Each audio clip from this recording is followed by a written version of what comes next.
This is Monica Perez here for what Sam Tripoli would call an emergency show on Syria because it's not getting fair coverage. It's not, obviously, we're never getting the truth. The empire lies, and the holidays are coming. So I feel like we have to cover this to the extent we can before we take that break. So, here to help me is someone with a lot of perspective on this, some information, some opinions, and I'm really interested in what he has to say. It's, of course, Angry Tiger of the Tiger's Den. I hope I got that right, and how people will be able to find your show. But why don't you tell them exactly where they should go to find your show, and then let's dive. Okay, you can find me on Rumble, Angry Tigers Den. You can find me on Twitter, Angry Tigers Den, and on Substack, Angry Tigers Newsletter, and YouTube as well. But they banned me a lot, so that's a sketchy place to try to find me. Yes, and it is true. I got a warning recently, and I just had to take a bunch of stuff down because if you, I realized I think I canceled my Twitter like premium because I'm so shadow banned. I'm like, that's ridiculous, but you can't stream if you don't pay. So I have to put that back up. It might not even be there right now. The only reason I have that little blue dot. Yeah, me too. That's the only reason. And you know, when they made that happen was on did you know when? No. The day of the original fake assassination attempt, the July 13th. So when I wanted to come out and do a show on it, I was like, wait, I can't stream.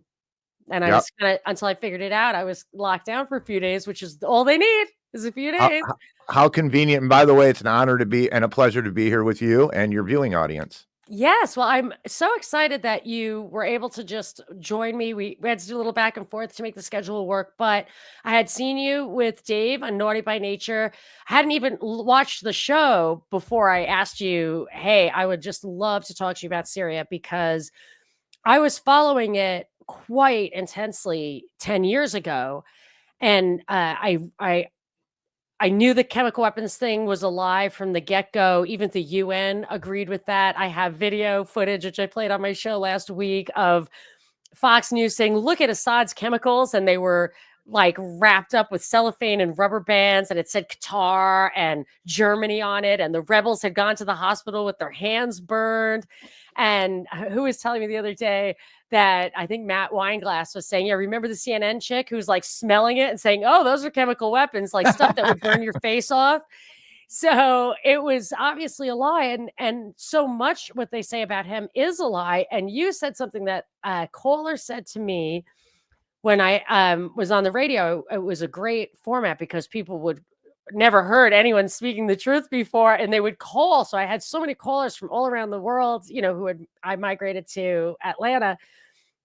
And this guy said that, he's Bashar Assad is an ophthalmologist.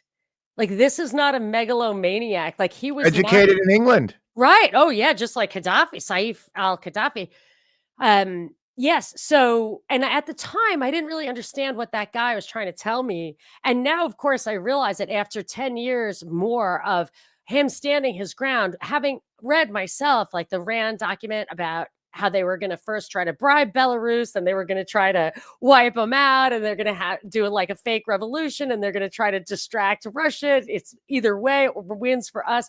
Same thing. And you can see the pattern. And then he wrote a statement, which I hope you read. I did another little emergency show last week with the statement from Assad out of Moscow saying, I went down with the ship, but the ship had sunk and there was absolutely nothing I could do. And thank God, because I really emotionally would not have been able to stand watching him get scalped and sodomized with a bayonet like Gaddafi was, and his family. And that guy, you can't even judge the conditions inside a country when it's being the subject of empirical attack from, the attack from the empire inside and out, sanctions and terrorists. I mean, they put people in jail without trial the same exact way we do. And they blow up. We go in and blow up their prisons. And then those people come here and we're like, well, we don't have the Bill of Rights anymore because all these terrorists from Syria, can't have these rights and neither can you. So that's my spiel. And that's where I am. But what you were saying was that you know Middle Eastern people, about like the here and now culture, what they're thinking. And I was hoping that you could bring me and the listeners to like what's happening now. And if one big thing I said, I got a call from Egypt or a DM from Egypt saying, you're so right. I had said anybody you talk to from Syria who speaks English is likely vetted already, like in England and stuff. They're the ones who will benefit from this. And it's not the same as the people who are in there who, Blinken is bombing to smithereens and saying that it's ISIS when it's really a real resistance. And it's just hopeless. So anyway, there you go. It's your turn. Well, that was a lot to unpack. It's a big mess over there, and let me give the viewing audience a little bit of and the listening audience a little bit of background why I know what I know. I live in Metro Detroit, so Dearborn. Actually, we started off in Dearborn and we moved, but I still live in Metro Detroit. So at a time, not anymore, but we had the largest Middle Eastern population other than the Middle East. So I grew up with Middle Eastern friends. I've done business in my adult life with many Middle Easterns. I deal with Middle Easterns a lot. Right now, I work with Middle Easterns and Africans. And so I have, an insight that a lot of people don't have. And the first thing I would like to say okay, so we're dealing with a lot of Islam. Islam, I hear from Christians and from people on the right a lot, it's a satanic religion, which on its face is ridiculous. It's not a satanic religion. The Vatican didn't make it up.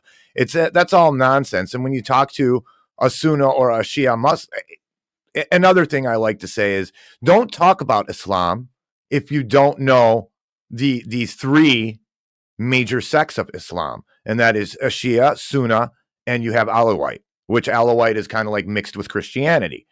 So with that being said, I hear people discuss it and they don't know anything about the religion. For the most part, these people are very God-fearing people. Okay, they're very nice people. I got injured. This African guy's running over and making sure I'm all right. I ripped my finger open at work. He's like tending to my wounds and stuff. And so to get that idea, they walk the middle road. The whole thing with the women, okay? And I'm not sticking up, I'm just giving everybody a little bit of an understanding because everybody's like, if that's their religion, they're animals. I've had that experience also. We had my mother's neighbor the whole family was Muslim, and the mom wouldn't come out without the stuff on. So I thought she was from like wherever. She was from the Bronx. She has this crazy Bronx accent, but my mother was super old and didn't want to move out of her house, whatever. She lived alone, although we went all the time. And these people, it must be a stricture of their religion. They would bring her food. They would check on her, like they honored her. And we would have to tell them like, we're paying attention, like we're here.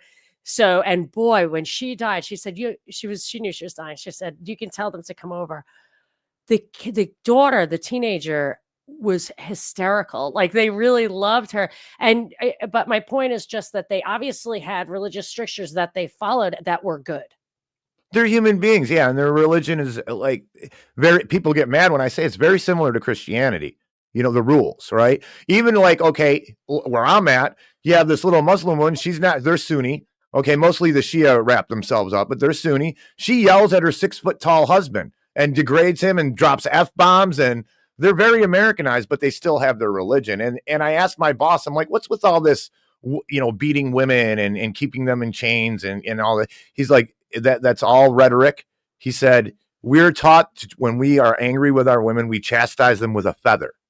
So that apparently speaking, that means, because it's all that stuff is patriarchal. All the religions are patriarchal from the Middle East, right? So that means you don't beat your wife. Is what that means. And when you do see, like you'll see there was a big trial or scandal or whatever of an Arab sheik kind of guy beating his servant to death, with a board that had a nail in it, something crazy like that. I think you also have to realize that the elite that have extreme behaviors are not representative of the many, many people who are in their communities, which we don't see. Even over here, there's a transformation takes place when you come over here. So I can't judge it. I just don't even know about it. I just don't know. What we see, Monica, here, what is shown to us is the other sect of Muslim, and it can be Shia or Sunni. It's called Wahhabism. And Wahhabism started being introduced when we introduced the Shah in Iran. When we started meddling in the Middle East, I guess it's just a coincidence that Wahhabism started taking hold there. So, Is that with what all that people being say are said, like I mean, I just want the viewing cryptos? audience to understand these are human beings who love their children. When Palestine was being invaded, I work with a bunch of Palestinians. They would come in crying. Sometimes they wouldn't come in at all Yeah. because they lost a niece that's 4 years old that got blown up, Wow. or a grandmother that got blown up, or an uncle that got blown up. And none of these people were in Hamas or any of these other Of groups. course They're not. just there, and they're victims. And so it's a very, on a human level, you have to be inhumane or not human if it doesn't weigh on your heart or hurt your heart. And that's why I, like you, follow this so closely, because this is a great human tragedy over there in the Middle East. And unfortunately, our tax dollars are funding it. Well, that's the thing. I came up with just when this happened, and I was chastised by a listener who said, I was talking about it, and she said, "Stop saying us and we. I certainly don't say us and we and include me. I have nothing to do with that." And I was like, you know what? I mean, I've heard that before. I've thought of that before, but I was like, yeah, this is an empire. Whatever's going on with Israel, the UK, the US, like whoever's on top, I think Israel is they're getting a lot out of it and they're putting a lot into it. I don't think it's necessarily for the people who live there, but they're whatever the machinations, yes, they're part of it, but I don't think they would or could do it without the empire behind them entirely, especially since somebody's propping Netanyahu up and it's not the Israeli people. So that I decided, you know what? This is this is an empire, and maybe I'll vote for a referendum here and there local, but I'm never voting again. I am absolutely not pretending like I have anything to do with this. They don't care. My vote doesn't count. If my vote counts, it's only because they've already sewn up the people at the top. You think that Trump's not going to continue this stuff in the Middle East? Of course he is. I'm absolutely sick of it. It's an empire. I happen to be privileged enough to live close to this to Rome, but it's an empire. Absolutely. I'm an anarchist agorist at Yeah. heart, right? And it is a Pollyannic idea. You can't live without government because the morals of the people today in this country they're not there, We're not there right? yet. But On but purpose, they're not there. right, and I don't participate, but what a nation state does, as soon as it calls you a citizen, it takes away your individual sovereignty. So when I say us, I hate using that term as well. But unfortunately, my sovereignty has been taken away, and they are taking tax money from us either way. And that's where it's going. And we have no control. I'm like you. I don't vote anymore. I'm not going to insult my own intelligence. I really think the central bankers kind of have. They give us this illusion of choice. Doesn't matter whether Kamala or Trump would have won. Whatever the bankers want, the bankers would have got, because I look at things in an economic fashion, and they seem to control the money. So who controls the empire? Not lizard people from planet Poptoid, not the giant Nephilium from some planet, or angels or demons. What I physically see is the central bank, and they're the one in control of monetary policy. And wars like this are great because we have to borrow money from them. They have to pull money from the future into the now to fund these wars. So they love this kind of stuff. I have to say two things. So about the banks, um, it seems to me that the whole monetary system and the inflation and like minimum wage and progressive taxation, all of that stuff and I include minimum wage because I was always a waitress and I made tons of money, and they want to give waitresses $15 an hour now and not have the tips. And my thinking is it's just that's extra money that's going to like a worker. So they just make sure everybody's getting $15 an hour is a minimum and a maximum, or 20 or whatever it is. And then inflation inflation was stated by Keynes as a way to defeat sticky wages. Inflation is meant to rob you of every bit of surplus that your labor produces. And I say rob because it's meant to deceive you, to trick you into it. And I just feel like the whole system, the whole financial system, it's not just about interest and mortgages and stuff. It's about having everybody monetize every last sweat bead, and that is then transacted, it's sucked up, and then everything that you want, your sauerkraut, your potatoes, you're using money for it, and that's how it all gets controlled from the top. So I believe that, and you're saying they're taking from the future to now. The fact that we have a 30, I haven't looked in a really long time, over $30 trillion national debt is robbing the future. Those my children have been taxed without representation here, and we are the richest society in human civilization that's ever existed. How could we not live within our means? That is part of that. So it's sucking the surplus even from the future. Oh, absolutely. Their job is to inflate. That's what they do. I mean, they the Fed's whole deal is to pull as much money out of the future, inflate the money, and then when that system crashes, right, they'll go to a new system. Which I think with Trump, we're going to be introduced to the CBDC with him. Yeah, and here's the thing that that everybody's like angry or Franco. Why would they want to destroy their own system? They don't care about money, Monica. They hold assets. They hold hard assets, and they don't keep themselves in cash like we do. They have commodities. They're in oil. They're in energy. They're in defense. They're in all the Land. so they don't land. They don't care about any monetary system. They'll just rebuild another one. No, And we're at their mercy. So let's talk about how when I look at when the Gaza, October 7th, I mean, I have no idea what actually happened. It either happened on purpose. It was hilarious when Netanyahu said, like, this is our 9/11. I was like, and also 9/11 was your 9/11. But yes, it's definitely your 9/11 in the true meaning of that. And then just to absolutely level Gaza, presuming that it's real, because there were and I know it is, but there were these stories in the New York Times and the Wall Street Journal saying, like, a lot of these pictures are fake. And of course, they would put fake pictures out there to start that kind of, because we're going nuts trying to figure stuff out when, the propaganda goes so deep. And you could see that, like, in the controlled alt media too. It's just nuts, and it'll make you nuts. But I mean, I think what you see is what you get on that. They absolutely flattened it to the point where I'm thinking, again, to the financial powers, everything's been built basically. Like, we should just be able to live in our houses and eat our potatoes or whatever. They truly reset it so that they can just build it up again, I think. And I feel like they're doing that for all of the Middle East, just absolutely leveling it in order to build it up again and also to destroy the past. But how do you see this? So Turkey came in, Israel goes up, the U.S. is coming down from the east, like they're divvying it up. They've obviously ready to go, talking about this, the new leadership and having meetings with this guy when they wouldn't meet with Assad, who was legit. And there's no even suggestion of democratic legitimacy for this guy. There's couldn't possibly be. They didn't take a vote. They just fucking killed people.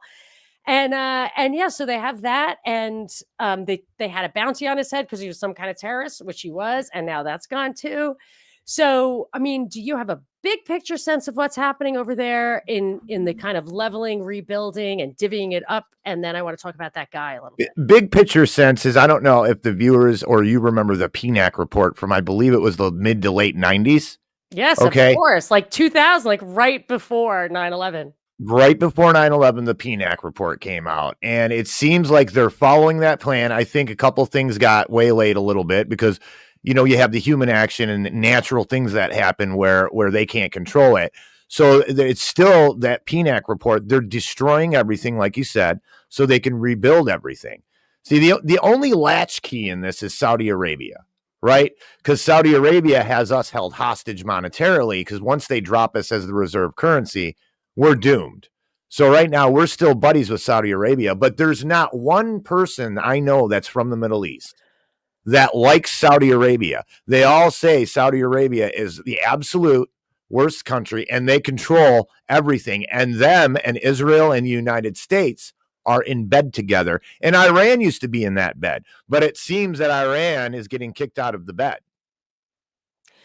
Okay, well, I always thought, and there's plenty of evidence, I'm positive that the empire installed the Ayatollah in Oh 1979. yes. It's highly documented. So, and now the people, Rouhani was the first one. He went to University of Glasgow. He's like 1 degree separated from the guy who made up the the Libyan bomber story of the Pan Am. He was whatever. But one thing about the Parallel Mike of Parallel Broadcast Systems, I don't know if you know him. He lives in Poland. I love him, and he's does a lot of finance stuff. He says that the putting money, I think is it the stable coins or whatever, something about Bitcoin as a reserve. There's a strategic reserve of Bitcoin. I think the way he was saying it is that might be a way to offset what would happen if, we're vulnerable to changing the reserve currency over there. Is that, I mean, either that sounds right to you or you should talk to That him. sounds like, and it sounds totally plausible and pliable. See, but here's the thing. I've had people like Gregory Mannarino on. I've had Ron Paul. I've had Edward G. Griffin, and I all ask them the same question. So you have the SWIFT nations, okay, monetarily, right? And that's us, the West, basically. And then you have the BRICS nations. And the question that nobody can answer, and because we don't know, are the BRICS and the SWIFT, are they in cahoots? Are the central bankers in Russia and Saudi Arabia in cahoots with the Western central bankers? So we don't know that. So if it appears they're at odds.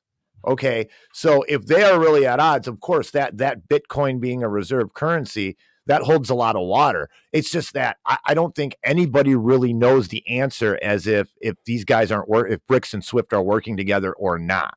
That's the question. My best guess on that is what they're doing is forming a duopoly. So like they had with the Iron Curtain, it's like neither of them could really dominate the other. Like we're still not to the point where you can have one global hegemon. So they're saying like, let's just agree to disagree. I'll take this market, you take that market, and we'll all be richer for it. That's where I tend to lean with. I think they work together on short-term goals that benefit one or the other. I think that from what I can see, that's the best circumstantial guess that we can make, right? I mean, because I don't like to, say, hey, this is what I think is going on, and that's that, because we don't really, really, really know. Just like the Middle East, what we're hearing on the news and what we're hearing. Let's go to Syria. Let's dig into Syria here a little bit. So we had Bashar, right? And my friend, okay, again, his where I get most of my information, his friend lives in Syria, and he had to leave from Iraq when ISIS came to Iraq, and he's Sunni Muslim, and he used to be Saddam Hussein's secretary. So this isn't just some citizen running around. Personally, my friend who I don't want to name, he's scared to even show his face. You believe that? You don't think he's like an exaggerator? No, not at all. Not at all, because he's been dead on. Everything he's like a crystal ball almost, So it's he's been pretty good with his information, but I don't think he's a bullshit or anything like that. I mean, so that's where we get our information. So this guy who was Saddam's secretary, he had to flee to Syria. So as soon as the U.S. started putting sanctions on Syria, right, they were living for the past, I believe, 5 years with anywhere. The last couple of years it got bad, but at first they had 5 hours of power a day. Okay. No water. All right. Very little fuel. And they heat their homes with kerosene there. So it gets cold in Syria. So they couldn't get a hold of kerosene. So then as things got worse with the sanctions and things heated up in Syria, it went down to 2 hours the last couple of years. They're basically living with 2 hours of power a day, can't find any fresh food or produce. And on top of that, there's no running water. Getting potable water is extremely difficult. So they were under a lot of duress. Think about that for a minute. 2 hours of power a day. What are you going to do with that? He could barely get a hold of them, because you're talking no communication. When things were going on in Palestine or Lebanon, zero communication. All the communication coming into this country was down. So he couldn't get a hold of his buddy, so he would worry about him a lot. But then you have Syria, which I'm sure everybody knows. You have Bashar, educated in England.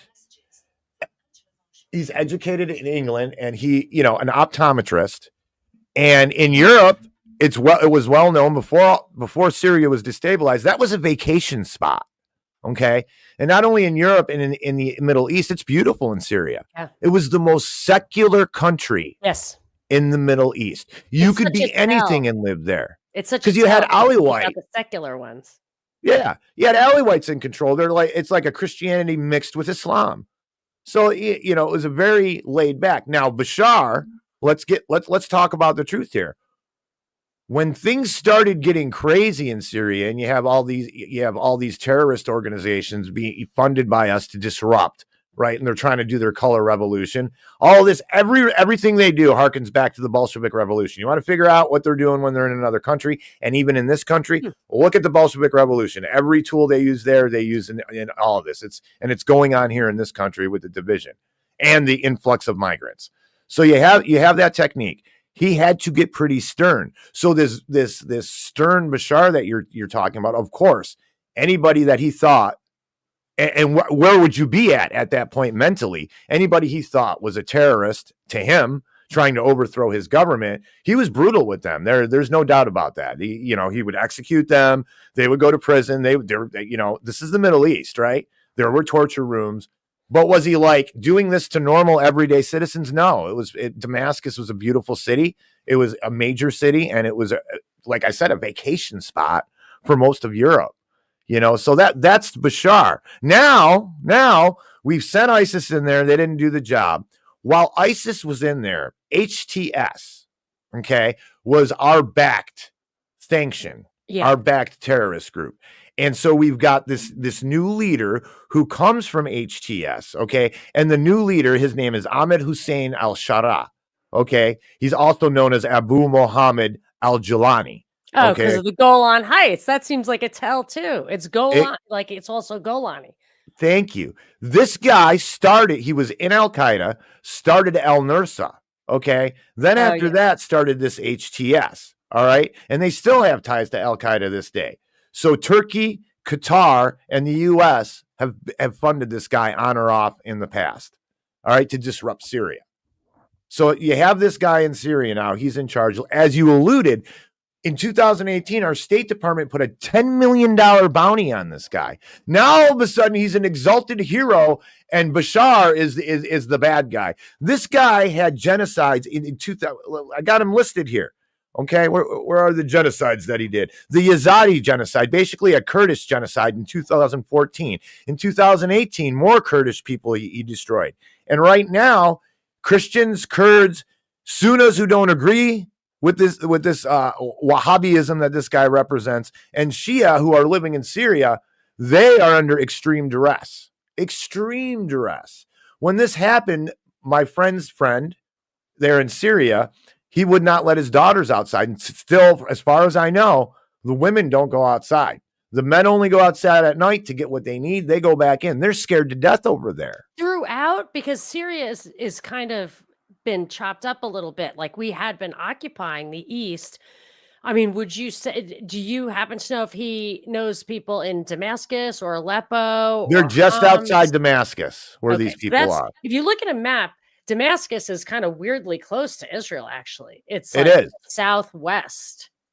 That's not a coincidence, right? Everything that's going on. It used to, they used to have a close relationship with Egypt as well. And as a matter of fact, they were the same country briefly. So it would make sense that their capital would be more centrally located as far as the region is concerned, rather than centrally located as far as the country is concerned.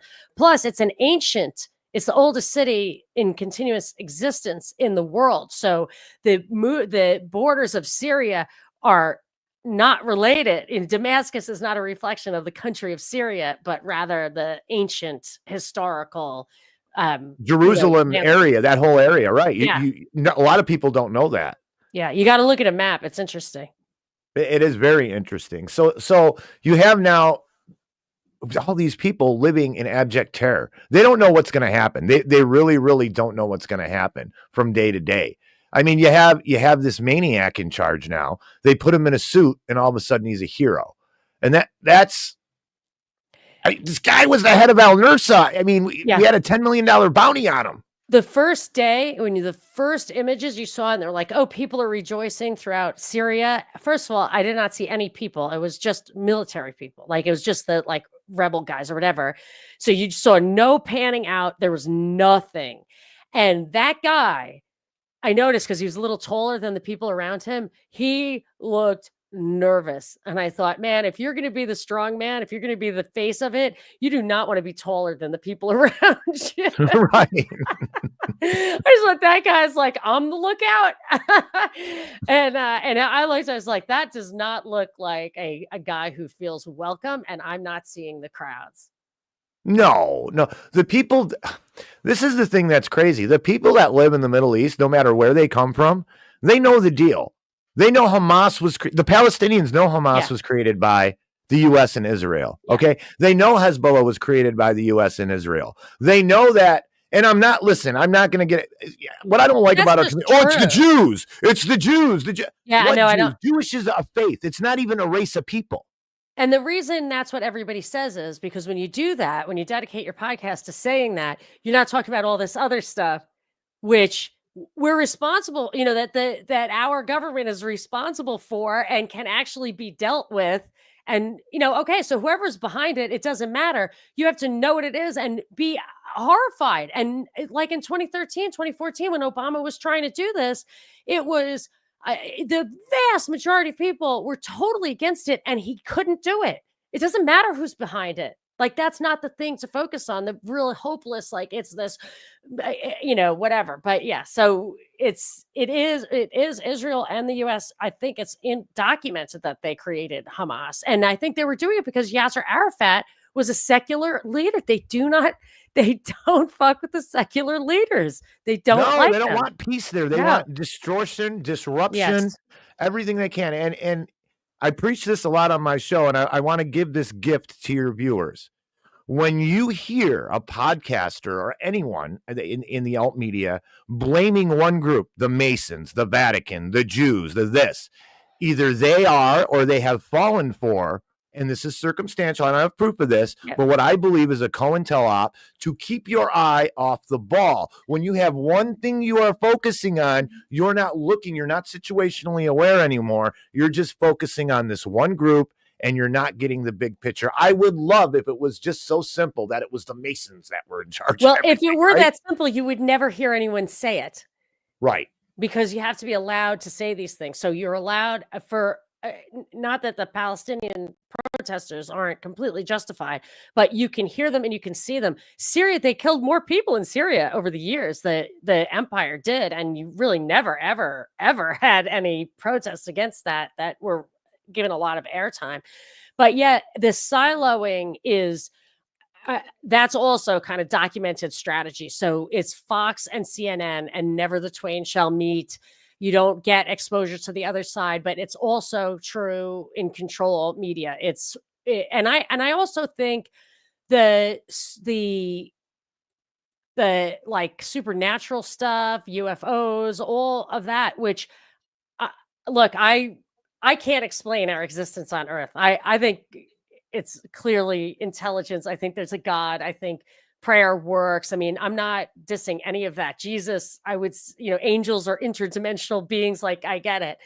But I think the conspiracy of world leaders to circumvent our rights and use our tax dollars to kill people and use our policies to rob us of all the surplus of our labor is a conspiracy that is more relevant, more important than the Nephilim thing, like it's just that is fun. It's interesting, but this is civics. The conspiracy is civics, and it gets mushed up with that other stuff intentionally. I think that stuff is intentionally there to make it just flood the zone with all sorts of rabbit holes, and they're fun. They're interesting. Even this is interesting. What we're talking about is tangible and literally affects your daily life. That's the thing. You got some person worried about, did Angry Tiger make a hand sign on Monica's show? He must be part. I mean, you're wasting your time doing this. People, you're going to have to survive here and be quick on your wits and quick about being able to be fluid, because our economic system is being destroyed. Our monetary system, we are in a shift. and you're going to have to be able to weather that. And if you're off in la la land and not focusing on the right things, and waiting for a savior or waiting for some esoteric thing to happen, you're going to be ill prepared. And I care about you, and Monica cares about you. So, and I don't mean to preach to the audience. I worry. So I've made this one of my missions in podcasting to snap people out of that and get them. Hey, look at the inflation. Look, people can't afford food right now. Look what's going on. So that's we're so jaded. Even me, even you, we can get caught up in that stuff. Well, you're exhausted. It's just exhausting to discern what's important. They don't teach civics in school anymore. And I thought, why did my father teach me all of this stuff? Like all this stuff about the Bill of Rights, and he fought in World War II. And by 1955, he was totally disabused. He was in the Pacific, and he read the book Backdoor to War, which was just full of State Department documents of how Pearl Harbor was orchestrated, all of that. He was really disillusioned by them, but he still, after all of that and being a super Catholic guy, so he doesn't even have to care if he's just worried about going to heaven, he really cared about this stuff and drilled it into my head. Because he said, like, you're so lucky you live in a time without war. We're so lucky, because I grew up in a time without war between the Vietnam and the Iraq stuff. He said, you're so lucky that war doesn't come here. He said, you should see it. You should see it. How many people die, how awful it is. You have no idea how lucky you are. And as much as this country is going to the birds, we are so lucky to be here. And he just wanted to defend it with everything that he had. And it was based on the foundational principles. This is our birthright. This is our birthright. And we are being tricked into thinking it's not good enough. We're being tricked into abandoning that fight. And it happened with Trump. I'm sorry to say, people used to call into my show and give me big snaps for defending the Bill of Rights against Obama. And when it was Trump, I was quote, what was it? Quibbling about semantics. But I will say two more things. The debt, I believe that, it's hard to sort through the financial thing, but the fact that we have this enormous debt in a rising interest rate environment means that we really cannot, there's no way out of that without major change. And I don't know if it's to bring us to our knees so that we're too poor to fight, so that we have to live like that. So you might be right. I don't know I don't have a theory about that. But also, as far as saving your soul goes, yeah, I'm not 100% positive I'm going to die and St. Peter's going to have my name on a list and pronounce it correctly. And I don't, I don't know about that. However, it might be, or whatever karmic energy I can't decipher. We're going to be responsible for our morals, and they take our money and they use it for that. And I am stating that I contest it. It's under duress. I don't want to do it. I'm not responsible to just, light myself on fire. That is not a tenet of my religion. But I will say I'm 100% vocally against what they're doing with my money and, with the name of the country that I supposedly vote to control. Well, you're doing what you can. Right? We're using our voices in this modern day, postmodern society. That's the best thing that we can do. If we go out and try to go out in flames or do, then our voice is canceled, right? And we can't offer more. So we're playing the long game. We're doing what we should morally, and you try not to participate as much as you can by not voting. Like you said, there's certain things, that, and everybody knows what they need to do for themselves to maintain that moral high ground, but you mentioned civics and you mentioned Trump. And this is something that makes me extremely nervous, is that both sides, the left and the right, the fake paradigm that we have here, they have forgotten their civics class, Monica. They want a king or a queen. They have given this power to the president. Well, the country's going to go to pot if we don't elect Trump, or the country's going to, turn into Nazi Germany if we don't elect, Kamala. Yeah, we do. And wait a minute. Whoa. What about the separation of powers? We learned this in 8th grade civics class. Well, how did the president get all this power? And why have the American people gotten in that mind frame to where the president is the answer, while you have corruptive chaos in the Congress and the Senate? And he has Trump has said that he's going to make that worse, and I've been pointing out that the true evidence that that has happened, that we don't have checks and balances, we don't have up and down, was Obamacare. That every single branch of government violated its duty, and against our wishes, which we absolutely made clear, that against the Constitution, the Supreme Court, the legislators, absolutely, Senate, Congress, the White House, everybody. And we were out there voting against it, marching against it, screaming at the top of our lungs. And so it's gone already. The separation of powers is long gone. And Trump is, those people, Vance especially, is saying, we're going to fire everybody. I forget, they have like a little funny, cute little acronym. And everyone's like, yeah, that's great because government will be smaller. Government's not going to get smaller. They're not giving it back to the states. They're saying, and they laid it out with the Secret Service, we want to get rid of all the divisions. Trump said in his first term about intelligence, like companies, whatever, their divisions, 16 different intelligence agencies, get rid of them all. When you get rid of them all, it's fine with me, but get rid of the power, get rid of the money, get rid of the, but they're going to keep the mandate. They're going to keep the policies. They're going to take the money, and they're going to have no opacity, no transparency, no accountability. And it'll be like this human rights industry where you don't even, or mercenaries, where you don't even see where it's going. And that's the problem, is that, yeah, they have tricked us into, with a cult of personality, I think, in following, something that isn't right. What Ron Paul used to remind us of, the Bill of Rights, used to tell us about the Fed, and tapped into this archetype that we all grew up with, which didn't even know, we probably got it from our grandparents.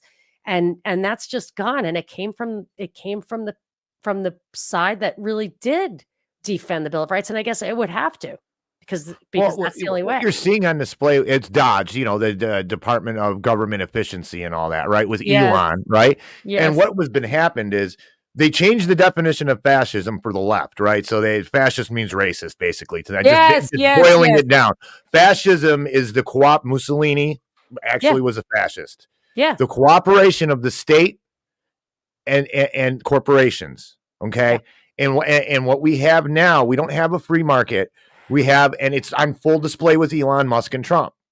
You have, and it's on full display, and has been on full display in the House and the Senate with the special interest groups. We have the state, we have the corporations, and we have a third party in this incestuous relationship, the Federal Reserve. So and they are filling up the trough of corruption for the garbage-eating politicians to feed from. It's chaos in the House and the Senate, so they don't represent us anymore. They represent their fascistic ties, right? Their corporations and the regulatory agencies. We're not being represented. And now in that vacuum, we're looking for a king or a queen. The people have been cornered into this mental state of looking for a hero, when that's not how our country is supposed to work. And that's a shame. It's a horrible thing. Yeah, we've covered a lot of different things here today, Monica. Yeah. Oh, good, the voice. I love it. We definitely you're never going to get the hero. You're not going to get it from the ballot box. You're not going to get it from the ballot box. They control that. They're never giving you. Trump won without spending any money the first time. No money, and you. I will go back through that, but. So what else do you know about? What else do you know about Golani? Like, he's the guy, what do you call him? Shara something? Well, he's got two names. He's either Ahmed Hussein al-Shara, and he's also known as Abu Muhammad al-Jilani. So, right. Okay, so let's what do you have for us? You have a clip for us, which is how I like to end my show. I have a clip, and I asked him, what exactly is going on in your mind in the middle? This is my friend in the Middle East, and he explains it very good in this clip, and it harkens. And remember, ladies and gentlemen, this guy has no idea about the PNAC report, none. But this is the PNAC report that he's drawing out for us in his deli with me. When I asked him about this. So, and he won't show his face, and I can't say his name. He's scared to death. These people are scared of everything. Can you imagine? I asked him a question really quick. Can I say this really quick? I know we're running short on time. Oh, no, I'm fine. I'm totally fine. I asked him a question. I said, I almost said his name. I said, listen, man. I said, what happened he was talking about when ISIS came to Iraq and after they got rid of Saddam Hussein, who he liked. Now, this guy is Christian. He lived in Iraq under Saddam Hussein. He was Christian. He loves the guy. They love the guy. They call him the German Shepherd of the Middle East. Wow. When they took him He out, was secular. yes, vacuum of power, right? What happened? Chaos. Christians were being crucified in the middle of the street. Jewish people were being killed. Shia were being killed. Sunni were killing Shia. Shia were killing Sunni. And I said, Andy, why? And this is, okay, I love dogs. So I'm not disparaging anybody if I compare something to, like, I'm comparing a dog right now, dog pack. He said, this is what's going on.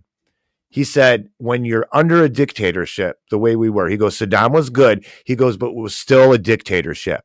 Okay, we had a leader and it was, you had rules you had to follow. When you take that away, you take the leader away, the people go crazy. There's no rules. There's no schedule. There's no anything. And I study dog psychology. When you take the pack leader out, and people at home, when you're not being a pack leader to your dog, it's chaos to your dog. Your dog doesn't want to be the leader. Okay. Yes. He wants a leader. They follow. But when you take the leader out of a pack, for a while, there's chaos until a new leader comes in charge. And he said that's exactly what happens in the Middle East when you remove some dictator that you've installed, because they know everybody's installed. That's what happens with the drug corners too in the city. Like you take one of those guys out. But I just rescued a dog, an 8-year-old, billed as a black German Shepherd, a black golden retriever, but it's really a shepherd. And he's kind of small. He's 63 pounds, and he's super reactive to other dogs. Like really loses his mind, and he loves men. Which is, I've never had that before. Normally the dogs love me because I feed them and I have fingernails. So he's always, whenever there's a man, he goes to, and I said, this guy, he doesn't want to be the guy. He wants to feel comfortable. He wants to feel safe. And he was a stray. He's been, for 8 years, he's been roaming around. His teeth are all broken, the poor guy. Aww. And but he's so sweet. Like he must have been loved and then like got out or something. But anyway, it's been terrible. They had him on, they were going to euthanize him because of he couldn't be in the shelter because he was so angry at other dogs. But it just occurred to me just by observing, I was like, this dog is dying for somebody else to be in charge. So I just start talking deeper to him and stuff. And like, he sleeps in the crate now. And I think he likes it. Like, I think in our room, and I feel like that is true, what you're saying about dogs. And it is also definitely especially when, so this is we're making ourselves vulnerable to this also, because when people don't always know what the expression rule of law means, what it means is rule of laws. The laws rule everybody, even the rulers, not a rule of rulers. When you have a rule of rulers, you need a ruler. You have no stability. That's why the Constitution and the Bill of Rights are so important to me, even if I don't completely agree with them. That we all agree on the rules. You can predict those. You can enforce them. You understand it. So when your leaders are violating it, you can hold them to that standard. And that's why when you have immigrants, like an overwhelming amount of immigrants who don't have that kind of archetype, they think you just vote for more, whatever, goodies. And yes, it would be very, very destabilizing. And I would think especially with someone like Assad, who's probably been holding the thing together with that, like, whatever, torture and terror and defense and offense and all of that. Who even knows where all the pieces fit together? And that's why he stayed until every position was lost, because he had to. And he said he's still working. That says something about the man. He wanted to maintain a secular Syria. Yeah, that's the thing that people don't understand. You could go; it didn't matter what religion you were safe there, And that's something that this religious war that they have going on there. People say, "Oh, it's thousands of years old." Not really. It's not really thousands of years old. This stuff wasn't going on. They didn't even care. Like my one buddy's from Jordan. He said, I said, "What's going on with the Shia and the Sunni? Why do you guys fight?" And he said, "You know what, Franco?" He said, I'm sorry, I do the accents when I do. I'm sorry. He said, Right? Franco, he said, we didn't even know what the difference was between sin and Yeah. Sunnah, or sin and Shia. He called it Sunnah sin, until someone told us. He said, we didn't care if you were Sunnah or Shia. You were just Islam. You were just Muslim. He said, now, he said, since the 2000s, he goes, it's different in the Middle East. Everybody hates each other. So it's all mind control, right? Yeah. I would say you can really trace it back to like 100 years because they I mean, I don't have a narrative to rattle off, but some of the pieces of the puzzle are that World War One, a big goal there was to eliminate the Ottoman Empire. It was a very powerful historic thing. It really had to get, and it was double crossing and undermined.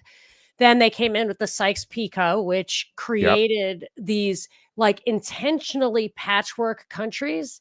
And I don't know if it went rogue or whatever, but what looks to me just like a 30,000 feet is that those patchwork countries then all started to find common ground in secularism. So they had like Nasser, and I mean, I'm skipping around, but Hussein, Assad, and Gaddafi, and whether they were good or bad, there was that kind. It wasn't super religious, and the Muslim Brotherhood, whatever it was originally intended to be, was an arm of or fully infiltrated by the British intelligence.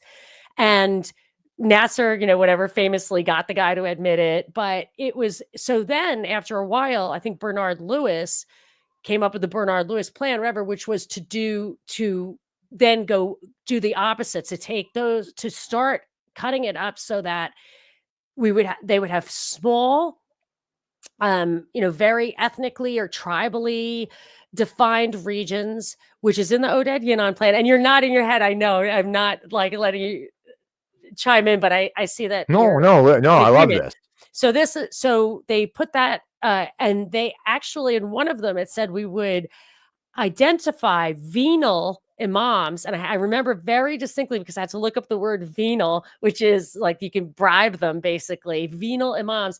And at the same time, have those imams, promote a deindustrialization, which Servando Gonzalez said is what they did in Cuba. They took the most advanced Latin country. And it was a deindustrialization experiment because that will neutralize people. Probably the Russian Revolution had a similar goal, probably because they had a lot of oil and oil was coming up, and it's best to hobble them.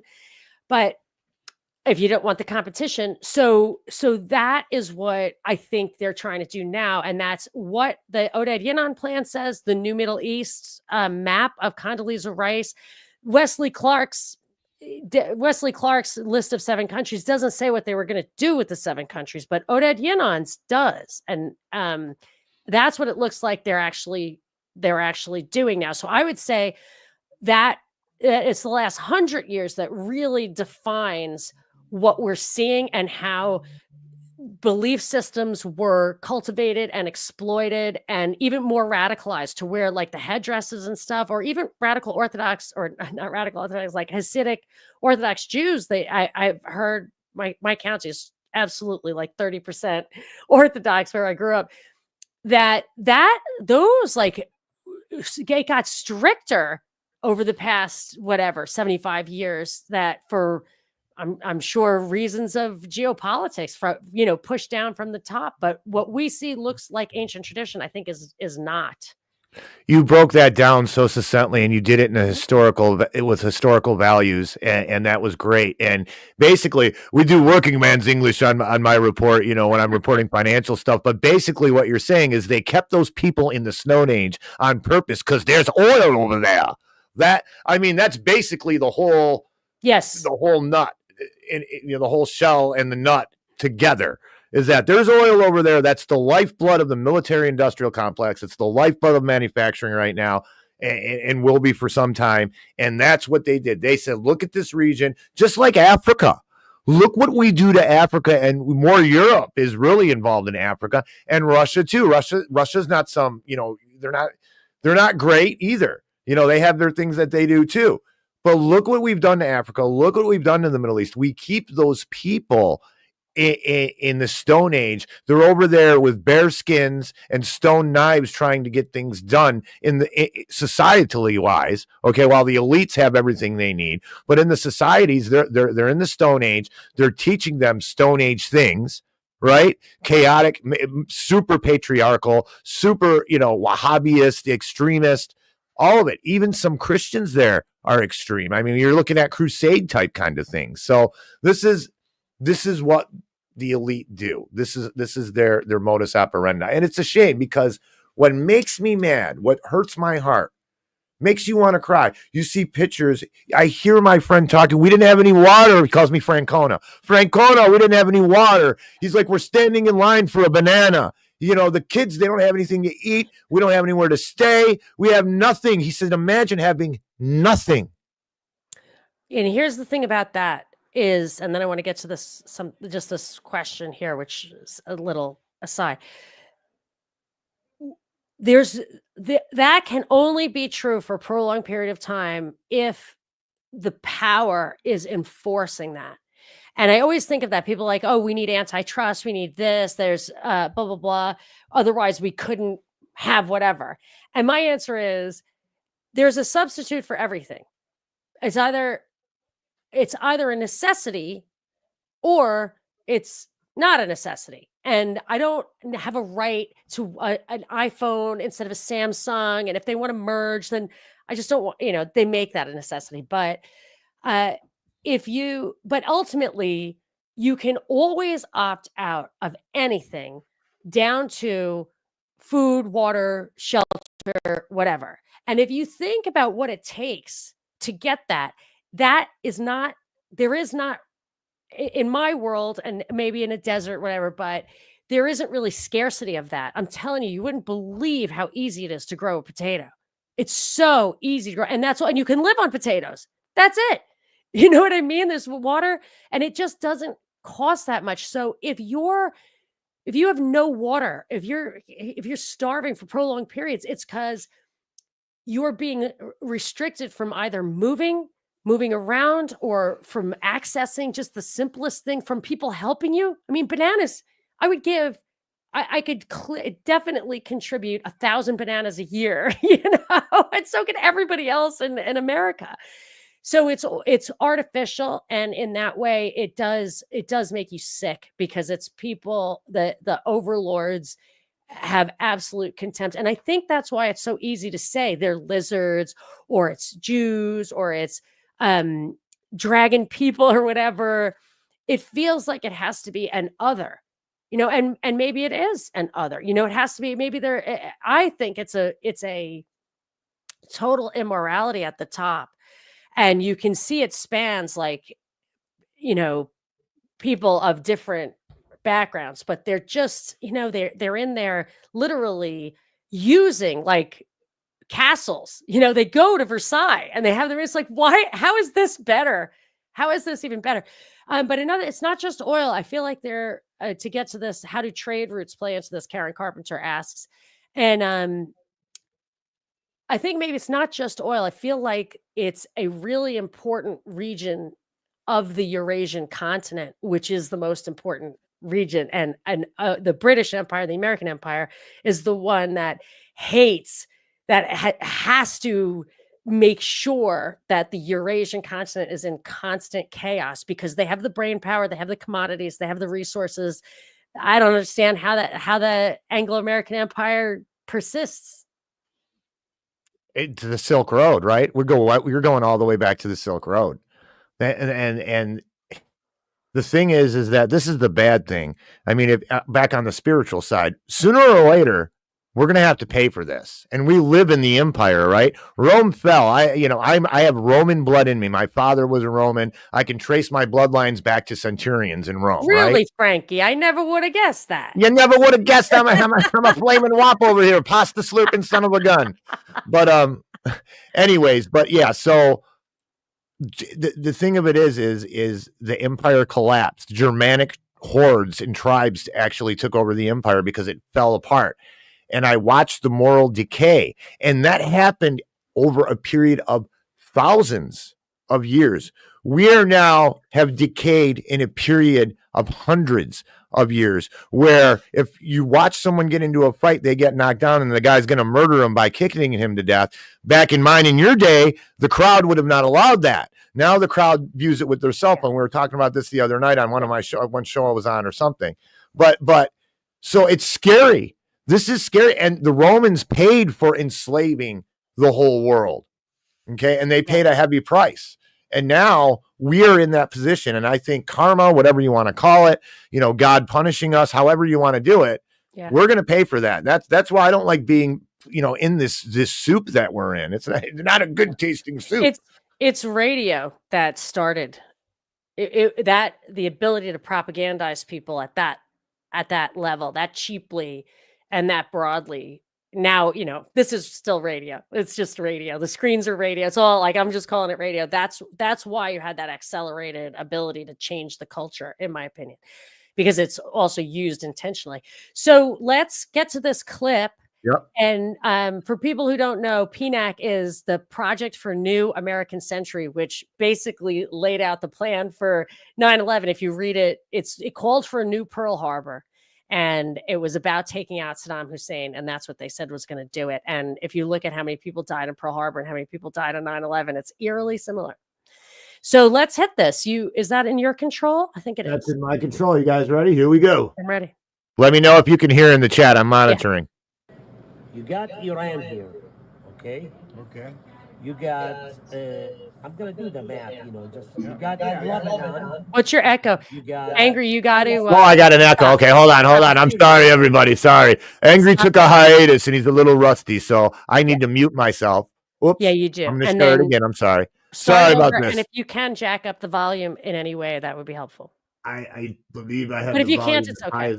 As high as it will go. Yeah, it's fine. All right, share volume. Share that. Yes. Oh, entire screen. Select it. There we go. Sorry. I'm sorry, ladies and gentlemen. No problem. All right, I'm going to mute myself. And you got to start over, though. You got Iran here, okay? Okay. You got, I'm going to do the map, you got Lebanon.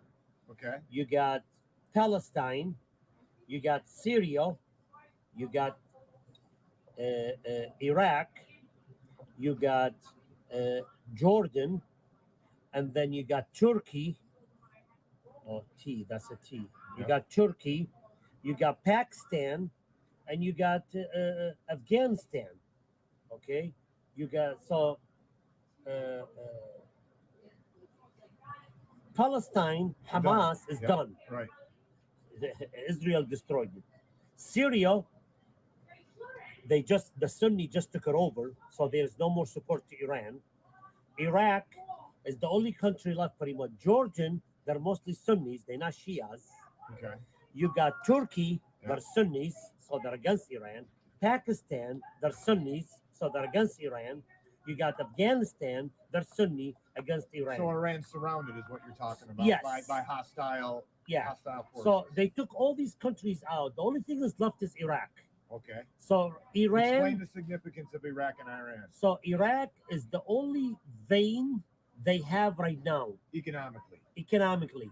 If the U.S. or Israel cut this, Iran will be done. Because Iran right now, if you're in Iraq, if you're a farmer, you're not allowed to grow one cucumber. You have to buy everything from Iran because the militia will come and burn all your crops. Wow. I have my friend, he lived there. He said every time we plant something, the militia come and burn everything. Wow. Because they want you to buy. Plus, on top of that, Iran, they take oil from Iraq for free, refine it, and sell it back to them. Wow. That's horrible. So if this government don't get their shit together, they're going to be done. Because they're going to replace them with a country. They're going to bring, that's against Iran. Against Iran. If they do that, Iran is done. What rumors are you hearing about Saddam Hussein's stepson? It's a rumor. Son-in-law. There is a rumor. I guess there's a rumor, and he got a big, huge support from the U.S., Israel, a lot of powerful countries. I guess they're supporting him. So he was in jail for 18 and a half years. He just got out of jail. I think right now he's in either Qatar or United Arab Emirates. Okay. And he's saying that in 2025 he's gonna go back and he's gonna take over the country. And he's Sunnah as well. He's Sunnah as well. So Iran is being surrounded. They're screwed. That's it. They're done. Okay. If this happened, they're done. Okay. Thank you for that explanation, my friend. You got it. Anytime. So that's so many things are interesting about that. One is he said they burn the crops. I know you can just aren't going to starve to death unless somebody's making sure that happens. I've heard that Iraq, that we do have our eyes on Iraq already, just to blow through there, and of course do want to target Iran. I think that's probably reasonable. But it's funny he said that about the returning son-in-law, because people are also talking about the Shah's son coming back. That's really interesting. And what you have is they've used this separation of the religions. All those countries are Sunnah countries. The Sunnah and the Shia, they hate each other. They don't get along because of what has been done. So now you have Iran surrounded by Sunnah countries with Sunnah leaders. And the Sunnah, this is the crazy thing. All the Wahhabist groups are mainly Sunnah. You don't usually see Shia running around with the Wahhabist thing, but the Sunnah countries, and Israel is supporting them, and the U.S. is supporting them. It's just, this is madness. Yeah, I mean, the only thing I can do, because it was really getting me actually depressed. Like I was really sincerely depressed. And my friend James, listener friend, he had some tough love for a Middle Eastern chick he knows, a good friend of his. She was hysterical. People are crying, really heartbroken. And he said, yeah, don't feel that bad. It's like Vietnam. Like, it was terrible. They killed everybody, but now those people are happy. It's like, oh my gosh. Like, that's the comfort that, some people will survive and be happy and forget about it 50 years from now. But I don't know what else to do. So if we're depressed, if we're upset, we can't do anything. Because when you're not emotionally stable, the action you take is not going to be clear and concise, right? Very So good point. we want to try to stay focused. What we could do is pray, because it bothers me. I see this on such a human level that in the beginning I was like you. This is bothering me. This is like a big deal. People are dying. People I know, their family members are dying. They're starving to death. They're cold. So on and so forth. And it sucks, because you know what this does, Monica, is this hardens you up.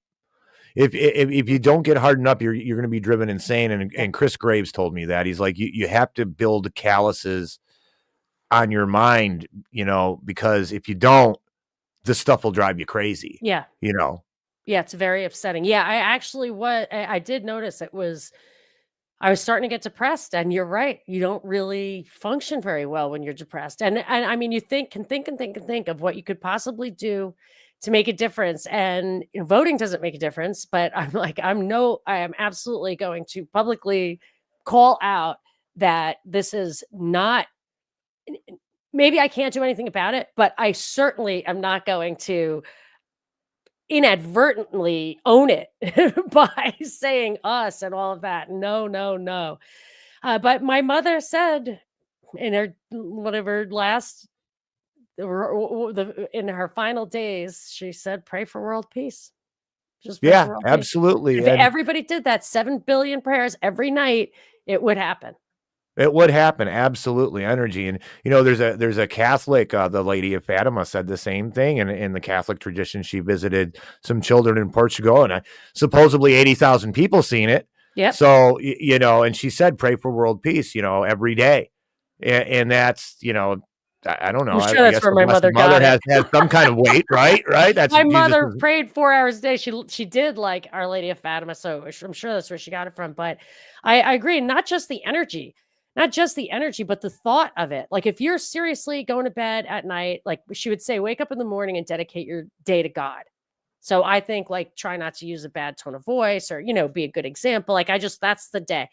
But if you have one priority and in your mind it's world peace, it's not just the energy, it's the fact that that's what you're expecting, that's what you're wanting, that's what you're talking about, it's what you expect from your leadership. And when you cross the aisle, like you think of that and yes, it's an energy, but it's also an intention uh and I just don't think they could get away with it. And they do because you see that TV in front of your face all the time, the screens in front of your face all the time, bombarding you with everything true and false, whatever. And you're getting talked into war. They're going to come kill you. They're going to blow up your buildings. You know what I mean? Like if you really don't fall for it, then it won't happen. So let's try to pray for world peace. I think that you're right. I think, hopefully we're gonna do a show later on Yes. after the first of the year, Yep. and I'm just gonna touch on a little bit. Love, ladies and gentlemen, sharpen your sword, your spiritual sword, your mental sword with love, and that prayer for world peace will be more genuine because and we're gonna talk about protecting yourself and how to keep your spirit intact. Because if your spirit's not intact, you're going to be useless. Even your intentions or your prayers, if your spirit's not right or off balance, okay, it's going to be useless. And the only way to keep that in balance is with love. And we even in the alt media, we're being destroyed spiritually. And it doesn't matter what religion you are. I am not a religious snob. It doesn't matter what religion you are. We are being destroyed spiritually because we are losing our love and our empathy for each other. So That was that's my something she statement. focused Sorry, on. I had to throw that in there. Yeah, no, and that's what she would say too. If you had conflict with somebody, like I hate this one or whatever, or I've got to talk to my boss about something or an employee, and whatever, she would say, make sure it's from a place of love. And then and love means to will the good to the other. So you would have to literally like stop what you were doing. And before you entered that arena, you would have to say, I love this person. Even this person hates me or whatever. There's Jesus is there. I'm loving this person. I'm willing the good to that person. And it'll really change how you live your life. Your dog's calling you. I know. I gotta go. Thank you so much, Angry Tiger. And is it Angry Tiger's Den? Like on, is that where people would find? Yep, the Angry show? Tiger's Den. Right. Yep. Okay. So that's fantastic. We'll put it in the show notes. Thank you so much. Hang on there for a second. I need to make sure your recording is uploaded. Thanks everybody for showing up to steal Sam Tripoli's phrase, this emergency show on a Saturday, and have a very, very Merry Christmas.